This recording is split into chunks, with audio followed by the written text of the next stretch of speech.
अस्सलाम वालेकुम दोस्तों, उम्मीद करदा खैर नाल होसी। अज दी वीडियो कपल हैड ठीक है। ये वा 15 HP ते हाई लो स्पीड इहदी आ, वो तुहानूं मैं दसदा किदां हाई लो आ। तुहानूं सामने इस टाइम नज़र आ रहा इहदा फैन कवर उतार लिया। पुली जिहड़ी आ फैन आ ये वेट का काम भी दिंदा वा ते कूलिंग फैन का काम भी दिंदा। इहनूं खोलदे आ ठीक आ। इहदे बैक साइड ते सब कुछ हैगा, यानी कि सारा प्रोसीजर खोलण तो बाद करदे आ। ਇਹਦਾ ਮਸਲਾ ਇਹ ਵਾ ਕਿ ਇਸ ਟਾਈਮ ਤੁਹਾਨੂੰ ਮੈਂ ਹੱਥ ਨਾਲ ਘੁਮਾਇਆ ਵਾ ਅਤੇ ਫ੍ਰੀ ਘੁੰਮ ਰਿਹਾ, ਅਤੇ ਨਾਲ ਸਟੈਪ ਬਾਈ ਸਟੈਪ ਖੋਲਾਂਗਾ, ਤੁਹਾਨੂੰ ਦੱਸਾਂਗਾ ਅਤੇ ਉਮੀਦ ਆ ਕਿ ਤੁਹਾਨੂੰ ਸਿੱਖਣ ਨੂੰ ਕੁਛ ਮਿਲੇਗਾ। ਅਤੇ ਜਿੱਥੇ ਕੋਈ ਕਮੀ ਕੁਤਾਈ ਹੋਏ ਤਾਂ ਤੁਸੀਂ ਲਾਜ਼ਮੀ ਦੱਸਿਓ, ਜਿਹੜੇ ਸੀਨੀਅਰ ਹਜ਼ਰਾਤ ਆ। ਅਤੇ ਇਹਦਾ ਇਸ ਟਾਈਮ ਇਹਨੂੰ ਫ੍ਰੀ ਨਹੀਂ ਘੁੰਮਣਾ ਚਾਹੀਦਾ, ਇਹਨੂੰ ਅੱਧਾ ਗੇੜਾ ਟਾਇਟ, ਯਾਨੀ ਕਿ ਜਿੱਥੇ ਪਿਸਟਨ ਟਾਪ 'ਤੇ ਹੁੰਦਾ ਉੱਥੇ ਟਾਈਟ ਹੋਣਾ ਚਾਹੀਦਾ ਇਹਨੂੰ। ਵੀ ਫ੍ਰੀ ਇਸ ਤਰ੍ਹਾਂ ਘੁੰਮ ਰਿਹਾ ਜਿਸ ਤਰ੍ਹਾਂ ਇਕੱਲੀ ਕਰੈਂਕ ਹੁੰਦੀ ਹੈ। ਆਹ ਪਾਇਪ ਆ ਜਿਹੜਾ ਇੱਕ ਪੂਰਾ ਗੋਲ ਰਿੰਗ ਕੱਢ ਕੇ ਆ ਰਿਹਾ, ਇਹ ਕੂਲਿੰਗ ਵਾਸਤੇ ਲਾਇਆ। ਜਦੋਂ ਏਅਰ ਬਣ ਕੇ ਆਉਂਦੀ ਨਾ ਤਾਂ ਬਹੁਤ ਹਾਈ ਸਪੀਡ ਨਾਲ ਉਹ ਬਣਦੀ ਆ ਅਤੇ ਉਸ ਤੋਂ ਬਾਅਦ ਗਰਮ ਹੁੰਦੀ, ਉਹਨੂੰ ਠੰਡਾ ਕਰਨ ਵਾਸਤੇ ਪੱਖੇ ਦੇ ਨਾਲ ਉਹਨੇ ਕੀਤਾ। ਆ ਪੰਖੇ ਦਾ ਨੱਟ ਖੋਲ੍ਹ ਕੇ, ਕਾਫੀ ਵੇਟ ਵਾਲਾ ਪੰਖਾ ਇਹਦਾ, ਖੋਲ੍ਹ ਕੇ ਇਹਨੂੰ ਪਿੱਛੋਂ ਸੱਟ ਲਾ ਕੇ ਕਾਟਨ ਪਿੰਨ ਹੁੰਦੀ ਆ ਉਹ ਕੱਢ ਲਿਆ ਬਾਹਰ ਇਹਨੂੰ, ਠੀਕ ਆ। ਅਤੇ ਉਸ ਤੋਂ ਬਾਅਦ ਹੁਣ ਇਹਦੇ ਆ ਜਿਹੜਾ ਪਾਈਪ ਆ ਹਵਾ ਵਾਲਾ ਜਿਹੜਾ ਠੰਡਾ ਹੋ ਗਿਆ ਆ ਜਿਹੜਾ, ਇਹਨੂੰ ਖੋਲਾਂਗੇ। ਅਤੇ ਇਹਨੂੰ ਖੋਲ੍ਹਣ ਤੋਂ ਬਾਅਦ ਬਾਕੀ ਅਗਲਾ ਪ੍ਰੋਸੀਜਰ ਸਾਰਾ ਖੋਲ੍ਹਦੇ ਹੈਡ ਨੂੰ। ਅਤੇ ਇਹ ਹਾਈ ਸਪੀਡ ਹੁੰਦਾ, ਇਹ ਇੱਕ ਹੈਡ ਤੋਂ ਇਹਨੇ ਹਵਾ ਖਿੱਚਣੀ, ਉਹਦਾ ਪਿਸਟਨ ਹੁੰਦਾ ਵੱਡਾ, ਫਿਰ ਉਸੇ ਹਵਾ ਨੂੰ ਇਹਨੇ ਦੂਸਰੇ ਹੈਡ 'ਚ ਸ਼ਿਫਟ ਕਰਨਾ ਹੁੰਦਾ। ਉਹਦਾ ਪਿਸਟਨ ਛੋਟਾ ਹੁੰਦਾ, ਉਹ ਮਜ਼ੀਦ ਉਹਨੂੰ ਕੰਪਰੈਸ ਕਰਦਾ, ਯਾਨੀ ਕਿ ਇੱਕ ਹਵਾ ਖਿੱਚ ਕੇ ਅਤੇ ਉਹਨੂੰ ਕੰਪਰੈਸ ਕਰਕੇ, ਯਾਨੀ ਕਿ ਛੋਟੀ ਹਵਾ ਕਹਿ ਲਓ ਜਾਂ ਟਾਈਟ ਹੋ ਜਾਂਦੀ ਏਅਰ ਟਾਈਟ, ਉਸ ਤੋਂ ਬਾਅਦ ਉਹਨੂੰ ਹੋਰ ਮਜ਼ੀਦ ਕਰਦਾ, ਯਾਨੀ ਦੋਨੋਂ ਪਾਸੇ ਇਹਨੇ ਕੰਪਰੈਸ ਕਰਨਾ ਹਵਾ ਨੂੰ ਮਜ਼ੀਦ। ਉਹ ਪ੍ਰੈਸ਼ਰ ਬਣਦਾ ਜਾਂਦਾ, ਡਬਲ ਪ੍ਰੈਸ਼ਰ ਬਣਦਾ ਆਮ ਨਾਲੋਂ। ਆਹ ਪਾਈਪ ਇਹਦਾ ਡਬਲ ਹੈਡ ਦੋਨੋਂ, ਇਹਦੇ ਨਟ ਵਗੈਰਾ ਖੋਲ੍ਹੇ ਹੋਏ ਸੀ ਮੈਂ, ਅਤੇ ਕਾਬਲਾ ਆਰ ਪਾਰ ਇਹ 'ਚ ਰਿੰਗ ਰੱਖੀ ਆ, ਹਾਈ ਟੈਂਪਰੇਚਰ ਰਬੜ ਦੇ ਰਿੰਗ ਵਾ। ਤੁਹਾਨੂੰ ਮੈਂ ਖੋਲ੍ਹ ਕੇ ਦਿਖਾਉਂਦਾ ਇਹ ਵੀ ਇਹ ਚੀਜ਼ ਆ। ਬਾਕੀ ਵੀਡੀਓ ਅੱਛੀ ਲੱਗੇ ਤਾਂ ਚੈਨਲ ਨੂੰ ਲਾਜ਼ਮੀ ਸਬਸਕ੍ਰਾਈਬ ਕਰਿਓ, ਇਸ ਤਰ੍ਹਾਂ ਦੀ ਵੀਡੀਓ ਅਪਲੋਡ ਕਰਦੇ ਰਹਾਂਗੇ, ਠੀਕ ਹੈ। ਅਤੇ ਨੋਟੀਫਿਕੇਸ਼ਨ ਵੀ ਆਨ ਕਰ ਲਿਓ ਤਾਂ ਕਿ ਵੀਡੀਓ ਅਪਲੋਡ ਕਰੇ ਤੁਹਾਡੇ ਕੋਲ ਪਹੁੰਚ ਜਾਇਆ ਕਰੇ, ਅਤੇ ਚੈਨਲ ਨੂੰ ਲਾਜ਼ਮੀ ਸਬਸਕ੍ਰਾਈਬ ਕਰਿਓ। ਇਸ ਟਾਈਮ ਆ ਖੋਲ੍ਹ ਲਿਆ ਬਾਹਰ, ਅਤੇ ਆ ਇਹਦਾ ਹੋਦਾ ਜਿੱਥੇ ਹਵਾ ਜਮ੍ਹਾਂ ਹੁੰਦੀ ਹੈ, ਯਾਨੀ ਕਿ ਹੈਗਾ ਇਹ ਪਾਈਪ ਹੀ, ਲੇਕਿਨ ਕਹਿ ਲਓ ਕੋਈ ਉਸ ਤਰ੍ਹਾਂ ਟੈਂਕੀ ਨਵਾਂ, ਛੋਟੀ ਟੈਂਕੀ ਨਵਾਂ, ਇੱਥੇ ਹਵਾ ਨਾ ਜਮ੍ਹਾਂ ਹੁੰਦੀ ਇਹਦੇ ਅੰਦਰ, ਯਾਨੀ ਕਿ ਉੱਥੇ ਉਹਨੇ ਹਵਾ ਹਾਈ ਪ੍ਰੈਸ਼ਰ ਬਣਨਾ ਹੁੰਦਾ। ਆ ਇਹਦਾ ਹਾਈ ਟੈਂਪਰੇਚਰ ਰਿੰਗ ਵਾ ਜਿਹੜਾ ਇਹਨੂੰ ਲੀਕੇਜ ਤੋਂ ਰੋਕਦਾ, ਜੈਨ ਨਹੀਂ ਹੈਗਾ ਇੱਥੇ। ਅਤੇ ਇੱਥੇ ਮੈਂ ਤੁਹਾਨੂੰ ਅਗਲੇ ਬੰਨੇ ਦਿਖਾਉਣਾ, ਸੇਫਟੀ ਵਾਲ ਵੀ ਲੱਗਾ ਹੋਣਾ, ਜਿੱਥੇ ਸਿੰਗਲ ਹੈਡ ਦਾ ਸੇਫਟੀ ਵਾਲ ਆ। ਇਹਨੂੰ ਉਲਟਾ ਕੇ ਅਤੇ ਆਹ ਚੀਜ਼ ਸੇਫਟੀ ਵਾਲ ਆ, ਤਾਂ ਕਿ ਅਗਰ ਬਲਾਕੇਜ ਹੋ ਜਾਵੇ ਨਾ ਅੱਗੇ ਅਤੇ ਕੁਛ ਵਜ੍ਹਾ ਬਣ ਜਾਵੇ, ਅਤੇ ਇਹ ਸੇਫਟੀ ਵਾਲ ਤੁਹਾਨੂੰ ਸੇਫਟ ਕਰਦਾ, ਬਜਾਏ ਦੇ ਕਿ ਫਟੇ ਜਾਂ ਉਹਨੂੰ ਬੈਕ ਵੱਜੇ, ਕਿਉਂਕਿ ਪਿਛਲਾ ਜਿਹੜਾ ਵਾ ਉਹ ਤਕਰੀਬਨ 130-140 ਦੇ ਰਾਊਂਡ ਬੋਰਡ ਦਾ ਪਿਸਟਨ ਹੋਣਾ ਵਾ। ਇਸ ਟਾਈਮ ਇਹਦਾ ਜਿਹੜਾ ਵਾ ਫੈਨ ਆ ਪੁਲੀ ਦਾ ਜਿਹੜਾ ਕਵਰ ਆ ਪਲਾਸਟਿਕ ਦਾ, ਇਹ ਖੋਲ੍ਹਿਆ ਬਾਹਰ। ਇਸ ਤੋਂ ਬਾਅਦ ਬੈਕ ਸਾਈਡ 'ਤੇ ਇਹਦੇ ਹੈਡ 'ਤੇ ਨਟ ਵਾ, ਯਾਨੀ ਕਿ ਜਿੱਥੇ ਰਿੰਗ ਲੱਗੀ ਆ ਪਿਸਟਨ ਵਾਲੇ, ਇਹਨਾਂ ਦੇ ਨਟ ਖੋਲ੍ਹਦਾ। ਨਟ ਖੋਲ੍ਹ ਕੇ ਅਤੇ ਇਹਨਾਂ ਨੂੰ ਬਾਹਰ ਕੱਢ ਕੇ ਤੁਹਾਨੂੰ ਕੰਡੀਸ਼ਨ ਦਿਖਾਉਣਾ ਕਿ ਕਿਉਂ ਇੱਦਾਂ, ਜਿਹੜਾ ਸਾਡਾ ਤੱਕ ਆਈਡੀਆ ਵਾ ਅੰਦਰੋਂ ਰਾਡ ਟੁੱਟ ਗਏ ਹੋਣੇ ਆ, ਬਾਕੀ ਮਜ਼ੀਦ ਖੋਲ੍ਹਣ ਤੋਂ ਬਾਅਦ ਹੀ ਲੱਗਣਾ ਪਤਾ ਵਾ ਕੀ ਆ, ਠੀਕ ਆ। ਅਤੇ ਇਹਨੂੰ ਹੁਣ ਖੋਲ੍ਹਦੇ ਹਾਂ, ਖੋਲ੍ਹ ਕੇ ਮੈਂ ਤੁਹਾਨੂੰ ਦਿਖਾਉਂਦਾ ਆਹ ਚੀਜ਼ ਵੇ, ਅਤੇ ਟੁੱਟਾ ਪਿਆ ਸਾਰਾ ਹੀ ਓਏ। ਆਹ ਛੋਟਾ ਪਿਸਟਨ ਆ, ਇਹ ਤਕਰੀਬਨ ਹੋਣਾ ਵਾ 65-70 ਮਿਲੀ। ਆਹ ਹੈ ਹੀ ਨਹੀਂ ਵਿੱਚ, ਯਾਨੀ ਕਿ ਕਹਿ ਲਓ ਕਿ ਉਹ ਟੁੱਟ ਕੇ ਵਿੱਚ ਹੀ ਡਿੱਗ ਪਿਆ, ਤੁਹਾਨੂੰ ਉਹ ਵੀ ਦਿਖਾਉਣਾ। ਅਤੇ ਅੰਦਰਲਾ ਰਾਡ ਜਿਹੜਾ ਉਹ ਵੀ ਡੈਮੇਜ ਹੋਇਆ ਨਜ਼ਰ ਆ ਰਿਹਾ ਸਾਹਮਣੇ। ਹੁਣ ਪਰਲਾ ਹੈਡ ਜਿਹੜਾ ਉਹ ਖੋਲ੍ਹਦਾ ਇਸ ਟਾਈਮ, ਇੱਧਰਲੇ ਨਟ ਖੋਲ੍ਹ ਲਿਆ, ਇਹਨੂੰ ਬਾਹਰ ਕੋਟ ਚੁੱਕ ਕੇ ਦੇਖਦੇ ਇਹ ਟੁੱਟਾ ਜਾਂ ਬਚਿਆ, ਇਹਦੀ ਕੀ ਕੰਡੀਸ਼ਨ ਆ, ਕਿਉਂਕਿ ਇਹਨੇ ਵੀ ਥੋੜ੍ਹੀ ਬਹੁਤੀ ਹੁੰਦੀ ਆ ਤੜ ਖਤਮ ਹੋਈ ਹੋਈ ਇਹਦੀ। ਠੀਕ ਹੋ ਗਿਆ, ਇਹਨੂੰ ਬਾਹਰ ਕੱਢਦੇ ਹਾਂ, ਲੇਕਿਨ ਨਹੀਂ ਇਹ ਜਿਸ ਤਰ੍ਹਾਂ ਜ਼ੋਰ ਲਾ ਰਿਹਾ ਪਿਸਟਨ ਵਗੈਰਾ ਠੀਕ ਆ ਇਹਦਾ, ਅਤੇ ਰਾਡ ਵੀ ਠੀਕ ਆ, ਪਿਸਟਨ ਵੀ, ਲੇਕਿਨ ਇਹਦਾ ਇਹ ਵਾ ਜਦੋਂ ਇਹਨੂੰ ਤੇਲ ਖਤਮ ਹੋਣ ਤੋਂ ਬਾਅਦ ਨਾ, ਅਸਲ ਵਜ੍ਹਾ ਇਹਦੀ ਤੇਲ ਖਤਮ ਹੋ ਗਿਆ। ਤੇਲ ਖਤਮ ਹੋਣ ਤੋਂ ਬਾਅਦ ਇੰਜਨ ਨੂੰ ਘੱਸਾ ਲੱਗ ਜਾਂਦਾ, ਘੱਸਾ ਮਤਲਬ ਰਗੜ ਲੱਗ ਜਾਂਦੀ ਹੈ, ਅਤੇ ਬੀਗਨਾਂ ਵਗੈਰਾ ਨੂੰ ਅਤੇ ਇਹਦੇ ਬਾਕੀ ਸ਼ਾਵਾਂ ਨੂੰ ਇਹਦਾ ਕੰਮ ਫਿਰ ਇੱਕ ਦਫਾ ਚੀਨੀ ਦੇ ਨਾ ਤੁਸੀਂ ਪੂਰਾ ਕਰਾਓ। ਇਹ ਵੱਡੇ ਮੁਹੱਬਤ ਦੇ ਜਨਾਜ਼ੇ ਜਿਹੜੇ ਉਹ ਨਹੀਂ ਕੰਮ ਕਰਦੇ। ਆਹ ਦੇਖ ਸਕਦੇ ਅੰਦਰ ਸਲੀਪ ਕਿ ਕਿਸ ਤਰ੍ਹਾਂ ਉਹਨੂੰ ਸੁੱਕਾ, ਯਾਨੀ ਕਿ ਤੇਲ ਪਹੁੰਚਿਆ ਹੀ ਨਹੀਂ ਗਾ।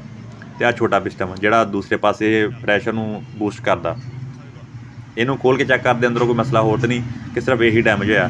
ਆ ਜਿਹੜਾ ਛੋਟਾ ਪਿਸਟਨ ਆ ਨਾ, ਉਹਦਾ ਹੁਣ ਸਲੀਵ ਖੋਲ ਰਹੇ, ਯਾਨੀ ਕਿ ਇਹਨੂੰ ਸਿਲੰਡਰ ਵੀ ਕਹਿੰਦੇ ਆ, ਸਲੀਵ, ਉਹ ਹਿੱਸਾ ਖੋਲ ਰਹੇ ਹੁਣ। ਵੀਡੀਓ ਲੰਬੀ ਹੈ ਥੋੜ੍ਹੀ, ਲੇਕਿਨ ਇਹ ਵਾ ਕਿ ਮੁਕੰਮਲ ਸਟੈਪ ਬਾਈ ਸਟੈਪ ਬਣਾਈ ਆ ਤਾਂ ਕਿ ਸਿੱਖਣ ਨੂੰ ਕੋਈ ਸਮਝਣ ਨੂੰ ਮਿਲੇ। ਅਤੇ ਦੂਜਾ ਪਾਰਟ ਵੀ ਇੰਸ਼ਾਅੱਲਾ ਬਣਾਵਾਂਗੇ, ਅਤੇ ਉਹ ਦੂਜੀ ਫਿਟਿੰਗ ਦੀ ਬਣਾਵਾਂਗੇ, ਉਹਦਾ ਸਮਾਨ ਦਾ ਬਣਾਵਾਂਗੇ। ਪਹਿਲਾਂ ਅਸੀਂ ਖੋਲ੍ਹਣ ਦਾ ਕਿਸ ਤਰ੍ਹਾਂ ਖੋਲ੍ਹਣਾ ਅਤੇ ਕੀ ਹਿਸਾਬ ਕਿਤਾਬ ਆ, ਫਿਰ ਦੂਜੇ ਫਿਟਿੰਗ ਕਰਾਂਗੇ ਤਾਂ ਕਿ ਕੋਈ ਪ੍ਰੋਪਰ ਚੀਜ਼ ਬਣੇ। ਆਹ ਹੁਣ ਵਾਲ ਵਗੈਰਾ ਠੀਕ ਹੈ ਇਹਦੇ, ਤੇ ਲੇਕਿਨ ਇਹਦਾ ਜਿਹੜਾ ਡੈਮੇਜ ਹੋਇਆ ਵਾ ਉਹ ਫਿਰ ਸਿਲੰਡਰ ਤੇ ਦੂਸਰਾ ਪਿਸਟਨ ਵਗੈਰਾ ਉਹ ਕਰਦੇ। ਹੁਣ ਦੂਸਰੇ ਪਾਸੇ ਆਨੇ ਦਾ ਹੈੱਡ, ਇਹਦਾ ਇਹਨੇ ਹੈੱਡ ਉੱਤੇ ਖੁੱਲ੍ਹ ਗਿਆ। ਹੁਣ ਹਾਂਡੀ ਕਹਿ ਲਓ, ਇਹ ਹਾਂਡੀ ਤੇ ਮੋਟਰ ਕਪਲਿੰਗ ਇਹ ਖੋਲ੍ਹਦੇ ਆ। ਉਸ ਤੋਂ ਪਹਿਲੇ ਜਿਹੜਾ ਪਰਲੇ ਬੰਨੇ ਰਾਡ ਆ ਵੱਡਾ ਜਿਹੜਾ ਸਕਿੰਗ ਕਰਦਾ, ਜਿੱਥੇ ਫਿਲਟਰ ਸਕ ਕਰਦਾ ਵਾ, ਉਹਦੇ ਕਨੈਕਟਿੰਗ ਰਾਡ ਤੇ ਦੂਜਾ ਥੱਲੇ ਬੀਗਨ ਵਗੈਰਾ ਖੋਲ੍ਹ ਕੇ ਬਾਹਰ ਕੱਢਦੇ ਉਹਨੂੰ। ਫਿਰ ਮੋਟਰ ਲੱਗੀ ਇਹਨੂੰ 7.5 ਦੀ, ਉਹ ਕੱਢਦੇ ਬਾਹਰ, ਉਹਨੂੰ ਖੋਲ੍ਹਦੇ ਆ। ਕਪਲਿੰਗ ਹੁੰਦੀ ਆ ਉਹਦੀ, ਦਰਮਿਆਨ 'ਚ ਕਪਲਿੰਗ ਕਿੱਥੋਂ ਖੋਲ੍ਹੀ ਦੀ ਉਹ ਤੁਹਾਨੂੰ ਮੈਂ ਦਿਖਾਉਂਦਾ, ਠੀਕ ਆ। ਆਹ ਚੀਜ਼ ਹੈ ਦੇ ਸਾਹਮਣੇ। ਆਹ ਜਿਹੜਾ ਮੈਂ ਕੱਢ ਰਿਹਾ ਮਾਲ ਗੋਦਾਮ ਟੁੱਟਾ ਆ ਵਿੱਚ। ਇਸ ਦਿਲ ਕੇ ਟੁਕੜੇ 1000 ਹੋਏ, ਇਸ ਪਿਸਟਨ ਦੇ ਟੁਕੜੇ 1000 ਹੋ ਗਏ। ਉਹ ਹਿਸਾਬ ਆ। ਬੇਗਨ ਵੀ ਟੁੱਟ ਗਏ ਅਤੇ ਦੂਜਾ ਕਰੈਂਕ ਵੀ ਟੁੱਟੀ ਹੋਈ ਆ। ਰਾਡ ਦਾ ਬੇੜਾ ਗਰਕ ਵੀ ਹੋਇਆ ਵਾ। ਰਾਡ ਦੀ ਬਣਾਈ ਉਹਨੇ ਬੁਰਸ਼ ਦਿੱਤਾ ਨਾ, ਯਾਨੀ ਕਿ ਗੌਰ ਹੀ ਨਹੀਂ ਕੀਤਾ। ਇਹ ਨਾ ਅਕਸਰ ਕਰਦੇ ਸ਼ੀਸ਼ੇ ਦੀ ਰਗੜਾਈ, ਸ਼ੀਸ਼ੇ ਨੂੰ ਕਰਦੇ ਫਿਨਿਸ਼ਿੰਗ ਅਤੇ ਉਹ ਡਿਜ਼ਾਇਨ ਬਣਾਉਂਦੇ ਆ ਸੈਂਡ ਦੇ ਨਾਲ, ਰੇਤ ਦੇ ਨਾਲ। ਇਹ ਨਾਲ ਰੇਤ ਚੱਲਦੀ ਆ, ਹਾਈ ਪ੍ਰੈਸ਼ਰ ਚਾਹੀਦਾ ਹੁੰਦਾ ਅਤੇ ਨਾਲ ਚੱਲਦੀ ਹਵਾ, ਅਤੇ ਉਹ ਫਿਰ ਉਹਨਾਂ ਸ਼ੀਸ਼ੇ ਦਾ ਡਿਜ਼ਾਇਨ ਬਣਾਉਂਦੇ। ਉਹ ਫਿਰ ਦੂਰ ਕਿਤੇ ਪਿਆ, ਗੌਰ ਹੀ ਕੀਤਾ। ਉਹ ਇੱਕ ਪਿਸਟਨ 'ਤੇ ਚੱਲ ਉਹਨੇ ਨਾ ਬੇੜਾ ਗਰਕ ਕਰਤਾ ਰਾਡ ਦਾ, ਬੁਰਸ਼ ਜਿਹਾ ਬਣ ਗਿਆ ਅੱਗੇ। ਉਹਨੇ 'ਚੋਂ ਮਾਲ ਗੋਦਾਮ ਕੱਢ ਰਹੇ ਅਤੇ ਥੱਲੇ ਗਾਰ ਇੰਨੀ ਕੁ ਜਿਹੜੀ ਮੈਂ ਹੀ ਹੱਥ ਮਾਰ ਕੇ ਦੇਖਿਆ ਕਿ ਯਾਨੀ ਕਿ ਉਹ ਤੇਲ ਚੇਂਜ ਹੀ ਨਹੀਂ ਕੀਤਾ, ਉਹ ਉੱਦਾਂ ਹੀ ਪਾਈ ਗਿਆ ਗੰਦਾ। ਆਹ ਸੇ ਪਿਸਟਨ ਨਾ, ਦੇਖੋ ਰਾਡ ਦੀ ਕੀ ਕੰਡੀਸ਼ਨ ਬਣੀ ਪਈ ਹੈ। ਜਿਸ ਤਰ੍ਹਾਂ ਬੁਰਸ਼ ਨਹੀਂ ਬਣ ਜਾਂਦਾ ਅੱਗੇ, ਉਹ ਬਣੀ ਪਈ ਕੰਡੀਸ਼ਨ। ਆਹ ਦੇ ਯਾਨੀ ਕਿ ਉਹ ਇੱਕ ਦੋ ਦਫਾ ਆਵਾਜ਼ ਆਈ ਉਹਨਾਂ ਤੇ ਬੱਚਤ ਹੋ ਜਾਂਦੀ ਚੀਜ਼। ਚਲੋ ਆ ਕਿ ਇਕੱਲਾ ਰਾਡ ਪੈ ਜਾਏਗਾ, ਜੇ ਇਕੱਲਾ ਪਿਸਟਨ ਪੈ ਜਾਏਗਾ। ਜਦੋਂ ਇੱਕ ਚੀਜ਼ ਦਾ ਹੋ ਹੀ ਬੇੜਾ ਗਰਕ ਗਿਆ ਸਲੀਪ ਸਮੇਤ ਹੀ, ਅਤੇ ਫਿਰ ਉਹ ਕੰਮ ਲੰਬਾ ਹੋ ਜਾਂਦਾ। ਆਹ ਪਿਸਟਨ ਜੇ ਛੋਟਾ ਇਸ ਸਿਲੰਡਰ ਦਾ ਇਹ ਵੀ ਟੁੱਟ ਗਿਆ, ਇਹ ਬਿਲਕੁਲ ਟੁੱਟ ਗਿਆ। ਇਹਦੀ ਸਾਈਡ 'ਤੇ ਜਿਹੜੀ ਬਾਡੀ ਗੁਲਾਈ ਆ ਉਹ ਵੀ ਟੁੱਟ ਗਈ। ਸਿਰਫ ਅੰਦਰਲੀ ਟਿੱਕੀ ਯਾਰ ਜਿਸ ਰਿੰਗ ਪੈਂਦੇ ਨਾ, ਝਰੀਆਂ ਪੈਂਦੀਆਂ, ਉਹ ਚੀਜ਼ ਰਹਿ ਗਈ ਸਿਰਫ ਇਹਦੀ। ਅਤੇ ਹੁਣ ਮੋਟਰ ਖੋਲ੍ਹਣ ਲੱਗੇ ਹਾਂ, ਠੀਕ ਆ। ਮੋਟਰ ਦੀ ਅਤੇ ਜਿਹੜੇ ਰਿੰਗ ਚੈਨ, ਜਿਹੜੇ ਰਿੰਗ ਵਾਲੇ ਕਾਬਲੇ ਆ, ਯਾਨੀ ਗੁਲਾਈ ਜਿਹੜੇ ਕਾਬਲੇ, ਉਹ ਖੋਲ੍ਹ ਲਏ ਆ, ਠੀਕ ਆ। ਅਤੇ ਹੁਣ ਇਸ ਤੋਂ ਬਾਅਦ ਤੁਹਾਨੂੰ ਕੰਪਲੇਨ ਜਿਹੜੀ ਆ ਦਰਮਿਆਨ 'ਚ ਇੱਥੇ ਕੰਪਲੇਨ ਆ, ਇਹਦਾ ਇੱਕ ਗੋਲ ਸੁਰਾਖ ਇੱਥੇ ਵੀ ਆ, ਇੱਕ ਥੋੜ੍ਹਾ ਜਿਹਾ ਹਟ ਕੇ ਥੱਲੇ ਬੰਨੇ। ਅਗਰ ਕੰਪਲੇਨ ਇੱਥੇ ਖੋਲ੍ਹਣੀ ਹੋ ਨਾ ਇਕੱਲੀ ਮੋਟਰ, ਅਸੀਂ ਤਾਂ ਖੈਰ ਹੈੱਡ ਖੋਲ੍ਹ ਰਹੇ ਨਾ, ਨਾਲ ਹਾਂਡੀ ਖੋਲ੍ਹ ਰਹੇ, ਇਸ ਲਈ ਸਾਨੂੰ ਅਸੀਂ ਇੱਕ ਹੀ ਕੰਪਲੇਨ ਖੋਲ੍ਹੀ, ਦੂਜੀ ਨਹੀਂ ਖੋਲ੍ਹੀ। ਅਗਰ ਮੋਟਰ ਖੋਲ੍ਹਣੀ ਹੋਵੇ ਤਾਂ ਇਸੇ ਤਰ੍ਹਾਂ ਬਾਹਰ ਨੂੰ ਖੋਲ੍ਹਣੀ ਪੈਂਦੀ। ਇੱਥੋਂ ਨਾ ਆਹ ਦੇਖ ਰਹੇ ਹੋ, ਇਹਨੂੰ ਲੱਗੇ ਹੋਏ ਕਾਬਲੇ, ਠੀਕ ਆ। ਆਹ ਕੰਪਲੇਨ ਆ ਡਬਲ, ਜਿਹੜੀ ਮੋਟਰ ਨੂੰ ਅਤੇ ਇਹਨੂੰ ਕੰਪਰੈਸਰ ਦੇ ਹੈੱਡ ਨੂੰ ਆਪਸ 'ਚ ਕਪਲ ਕਰਦੀ ਆ। ਉਹਨੂੰ ਇਹਨੂੰ ਖੋਲ੍ਹ ਲਏ ਅਸੀਂ, ਨੱਟ ਢਿੱਲੇ ਕਰ ਲਏ ਆ, ਅਤੇ ਹੈੱਡ ਦੇ ਨੱਟ ਵੀ ਢਿੱਲੇ ਕਰਕੇ ਤੇ ਇਹਨੂੰ ਚੁੱਕ ਕੇ ਹੁਣ ਬਾਹਰ ਕੱਢਾਂਗੇ ਇੱਥੋਂ। ਇਹ ਹੁੰਦਾ ਯਾਨੀ ਕਿ ਅਗਰ ਮੋਟਰ ਫਸ ਕੋਲ ਇਕੱਲੀ ਮੋਟਰ ਖੋਲ੍ਹਣੀ ਹੋਵੇ ਤਾਂ ਇੱਥੋਂ ਖੋਲ੍ਹੇਗੀ। ਅਗਰ ਮੋਟਰ ਖੋਲ੍ਹਣੀ ਹੁਣ ਤਾਂ ਅਸੀਂ ਤਾਂ ਮੁਕੰਮਲ ਮੋਟਰ ਨਹੀਂ ਖੋਲ੍ਹਣ ਦੇ, ਅਸੀਂ ਤਾਂ ਹੈੱਡ ਖੋਲ੍ਹਣਾ। ਅਸੀਂ ਫਿਰ ਹੈੱਡ ਚੁੱਕ ਕੇ ਬਾਹਰ ਕੱਢ ਲਾਂਗੇ। ਮੋਟਰ ਜਿਹੜੀ ਉਹ ਪਈ ਰਹੇਗੀ ਫਟੇਸ਼ਨ ਦੇ ਉੱਪਰ ਹੀ, ਥੱਲੇ ਫਟੇਸ਼ਨ ਹੁੰਦਾ ਨਾ। ਆਦੇ ਹੈੱਡ ਦੇ ਨੱਟ ਖੋਲ੍ਹੇ, ਹੈੱਡ ਨੂੰ ਥੱਲੇ ਚੁੱਕ ਕੇ ਅਤੇ ਬਾਹਰ ਕੱਢ ਲਾਂਗੇ। ਬਾਕੀ ਵੀਡੀਓ ਤੁਹਾਨੂੰ ਅੱਛੀ ਲੱਗੇ, ਸਿੱਖਣ ਨੂੰ ਕੁਛ ਮਿਲੇ ਤਾਂ ਲਾਜ਼ਮੀ ਸਬਸਕ੍ਰਾਈਬ ਕਰਿਓ ਚੈਨਲ ਨੂੰ, ਵੀਡੀਓ ਨੂੰ ਵੀ ਲਾਈਕ ਕਰਿਓ। ਕੁਛ ਦੱਸਣ ਨੂੰ ਹੋਵੇ ਤਾਂ ਲਾਜ਼ਮੀ ਕਮੈਂਟ ਕਰਿਓ, ਸਿੱਖਣ ਨੂੰ ਮਿਲਦਾ। ਚਲੋ ਇਹਦਾ ਕੋਈ ਤਾਂ ਫਾਇਦਾ ਹੋਵੇ, ਜਾਂ ਤੁਹਾਨੂੰ ਸਿੱਖਣ ਨੂੰ ਮਿਲੇ ਜਾਂ ਸਾਨੂੰ ਸਿੱਖਣ ਨੂੰ ਕੁਛ ਮਿਲ ਜਾਵੇ। ਇਹ ਲੋ ਆ ਕੱਢ ਲਈ ਕੰਪਲੇਨ। ਜਿਹੜੀ ਦੋ ਹੀ ਸੇ ਕੰਪਲੇਨ ਦੇ ਹੁੰਦੇ ਨਾ, ਇੱਕ ਹੀ ਸਾਥ ਟਾਈਟ ਸੀਗਾ, ਉਹ ਨਹੀਂ ਖੋਲ੍ਹਿਆ, ਇਹ ਖੋਲ੍ਹਿਆ ਸੀਗਾ। ਹੁਣ ਇਹਨੂੰ ਵੀ ਖੋਲ੍ਹ ਲਾਂਗੇ ਬਾਹਰ। ਹੁਣ ਤਾਂ ਆਸਾਨੀ ਨਾ ਹੋ ਕੇ ਖੁੱਲ੍ਹ ਗਿਆ ਨਾ, ਖੋਲ੍ਹ ਕੇ ਤਾਂ ਕਰਦੇ ਹਾਂ। ਬਾਕੀ ਇਹਦਾ ਜਿਹੜੇ ਇਸ ਤੋਂ ਅੱਗੇ ਸੀਲ ਆ, ਮੇਨ ਸੀਲ ਜਿੱਥੇ ਲੱਗੀ ਹੁੰਦੀ, ਉਹ ਵੀ ਖੋਲ੍ਹ ਕੇ ਤੇ ਬਾਹਰ ਤੁਹਾਨੂੰ ਮੈਂ ਇਹਦੀ ਕਰੈਂਕ ਵਗੈਰਾ ਅਤੇ ਇਹਦਾ ਦੂਜਾ ਰਿੰਗ ਵਗੈਰਾ ਉਹ ਕੱਢ ਕੇ ਦਿਖਾਉਂਦਾ। ਆਹ ਮੋਟਰ ਆ, ਯਾਨੀ ਕਿ ਇਹਨੂੰ ਕਹਿ ਲਓ ਕਿ ਸਿੰਗਲ ਬੈਰਿੰਗ ਮੋਟਰ ਕਹਿੰਦੇ। ਸਿੰਗਲ ਬੈਰਿੰਗ ਇਸ ਲਈ ਕਿ ਅਗਲਾ ਇਹਨੇ ਕੰਪਲੇਨ ਨਾਲ ਲੱਗਣਾ ਹੁੰਦਾ। ਪਿਛਲੋਂ ਅੱਗੇ ਕੱਪ ਕੱਢ ਲਓ ਅਤੇ ਇੱਕ ਹੀ ਪਿਛਲੇ ਸਾਈਡ ਵਾਲਾ ਜਿਹੜਾ ਕੱਪ ਆ ਉਹਦੇ 'ਚ ਹੀ ਬੈਰਿੰਗ ਹੁੰਦਾ, ਅੱਗੇ ਬੈਰਿੰਗ ਨਹੀਂ ਹੁੰਦਾ। ਇਹਨੂੰ ਸਿੰਗਲ ਕੱਪ ਮੋਟਰ ਕਹਿੰਦੇ, ਜਾਂ ਸਿੰਗਲ ਬੈਰਿੰਗ ਮੋਟਰ ਕਹਿ ਲਓ। ਆਹ ਕੰਪਲੇਨ ਆ, ਕੰਪਲੇਨ ਕੱਢ ਲਈ ਆ, ਠੀਕ ਆ। ਅਤੇ ਕੰਪਲੇਨ ਤੋਂ ਬਾਅਦ ਅਗਲਾ ਨੱਟ ਜਿਹੜੇ ਆ ਉਹ ਮੈਂ ਖੋਲ੍ਹੇ ਹੋਏ ਸੀਗੇ ਸਟੱਡ ਜਿਹੜੇ, ਉਹਨਾਂ ਤੋਂ ਬਾਅਦ ਮੈਂ ਖੋਲ੍ਹਦਾ ਇਹਨੂੰ, ਹਾਂਡੀ ਦਾ ਕਵਰ ਖੋਲ੍ਹਦਾ ਅਤੇ ਬਾਹਰ ਕੱਢਦੇ ਇਹਨੂੰ, ਕਰੈਂਕੇ ਦੀ ਜਿਹੜੀ ਨਾ ਉਹ ਬਾਹਰ ਕੱਢਦੇ ਹਾਂ।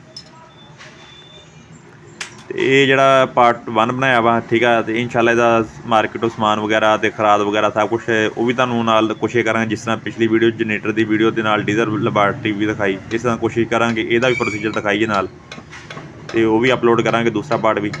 ਆਹ ਇਹਦਾ ਕਵਰ ਖੋਲ੍ਹਦੇ ਨਾਲ ਇਹਦੇ ਕਰੈਂਕ ਬਾਹਰ ਆਏ ਨਹੀਂ ਆ, ਅਤੇ ਦੂਜਾ ਪਾਰਟ ਵੀ ਇਨਸ਼ਾਅੱਲਾ ਇਹਦੇ ਨਾਲ ਹੀ ਅਪਲੋਡ ਕਰਾਂਗੇ।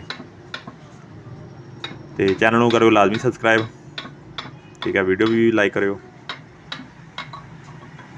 ਆਹ ਇਹਦਾ ਕਵਰ ਬਾਹਰ ਆ ਗਿਆ, ਠੀਕ ਹੈ। ਇੱਥੋਂ ਕਰੈਂਕ ਬਾਹਰ ਆਏ ਨਹੀਂ। ਇਹਦੇ ਅੱਗੇ ਇੱਕ ਹੁੰਦਾ ਵੱਡਾ ਰਿੰਗ ਹੁੰਦਾ, ਉਹ ਇਸ ਚੀਜ਼ ਨੂੰ ਬਾਹਰ ਆਉਣ ਤੋਂ ਰੋਕਦਾ। ਤੁਹਾਨੂੰ ਉਹ ਵੀ ਮੈਂ ਦਿਖਾਉਣਾ ਕੱਢ ਕੇ। ਜੋ ਫਿਟਿੰਗ ਕਰਨ ਲੱਗੇ ਨਾ, ਉਦੋਂ ਜ਼ਰਾ ਧੋਤੀ ਹੋਏਗੀ, ਯਾਨੀ ਕਿ ਸਾਫ਼ ਕੀਤੀ ਹੋਏਗੀ ਹਰ ਚੀਜ਼, ਉਦੋਂ ਵਾਜ਼ਿਆ ਹੋ ਜਾਏਗਾ। ਲੇਕਿਨ ਤੁਹਾਨੂੰ ਦੱਸ ਰਿਹਾ ਹੁਣ, ਇਹਦੇ ਅੱਗੇ ਇੱਕ ਰਿੰਗ ਆ, ਉਹ ਚੀਜ਼ ਨੂੰ ਬਾਹਰ ਨਹੀਂ ਆਉਂਦਾ। ਅਗਰ ਕੋਈ ਮਸਲਾ ਮਿਸਾਲ ਬਣ ਜੇ, ਲੂਜ਼ ਹੋਏ ਨਾ, ਉਹ ਇਸ ਚੀਜ਼ ਨੂੰ ਪਕੜ ਕੇ ਰੱਖਦਾ। ਆਹ ਜਿਸ ਰਿੰਗ ਨੂੰ ਮੈਂ ਅੰਦਰ ਹੱਥ ਪਾਇਆ ਨਾ, ਆਹ ਬਾਹਰ ਕੱਢਦਾ ਵਾਂ, ਆਰ ਕੱਢ ਲਈ, ਕਰੰਕ ਬਾਹਰ ਕੱਢ ਲਈ, ਠੀਕ ਹੈ ਜੀ। ਅਤੇ ਆਹ ਰਿੰਗ ਵੱਡਾ, ਇਹ ਅੰਦਰ ਇਹਨੂੰ ਪਕੜ ਕਰਕੇ ਰੱਖਦਾ ਹੈ। ਇਹ ਜੋ ਫਿਟਿੰਗ ਕੀਤੀ ਨਾ, ਫਿਰ ਹਰ ਚੀਜ਼ ਵਾਸ਼ ਕਰਕੇ ਨਾ ਚੰਗੀ ਤਰ੍ਹਾਂ ਤੁਹਾਨੂੰ ਫਿਟਿੰਗ ਕਰਾਵਾਂਗੇ, ਇਹਦੀ ਨਾਲ ਦੱਸਾਂਗੇ। ਬਾਕੀ ਵੀਡੀਓ ਅੱਛੀ ਲੱਗੇ ਤਾਂ ਲਾਜ਼ਮੀ ਚੈਨਲ ਸਬਸਕ੍ਰਾਈਬ ਕਰੋ। ਦੂਸਰਾ ਪਾਰਟ ਵੀ ਅਪਲੋਡ ਕਰਾਂਗੇ ਇਹਦਾ, ਅਤੇ ਫਿਟਿੰਗ ਕਿਸ ਤਰ੍ਹਾਂ ਅਤੇ ਮਾਰਕੀਟ ਦੇ ਹਾਲਾਤ ਕਿਸ ਤਰ੍ਹਾਂ ਜੋ ਵੀ ਆ ਤੁਹਾਨੂੰ ਅਗਲੇ ਵੀਡੀਓ ਦਿਖਾਵਾਂਗੇ। ਅਤੇ ਅੱਲਾ ਖੈਰ ਰੱਖੇ, ਦੂਸਰਾ ਪਾਰਟ ਇਹਦਾ ਅਪਲੋਡ ਕਰਾਂਗੇ। ਮਜ਼ੀਦ ਵੀਡੀਓ ਹੈਗੀਆਂ, ਵਿਜ਼ਿਟ ਕਰਿਓ ਚੈਨਲ ਦੇ ਉੱਪਰ। ਮਿਲਾਂਗੇ ਨੈਕਸਟ ਵੀਡੀਓ।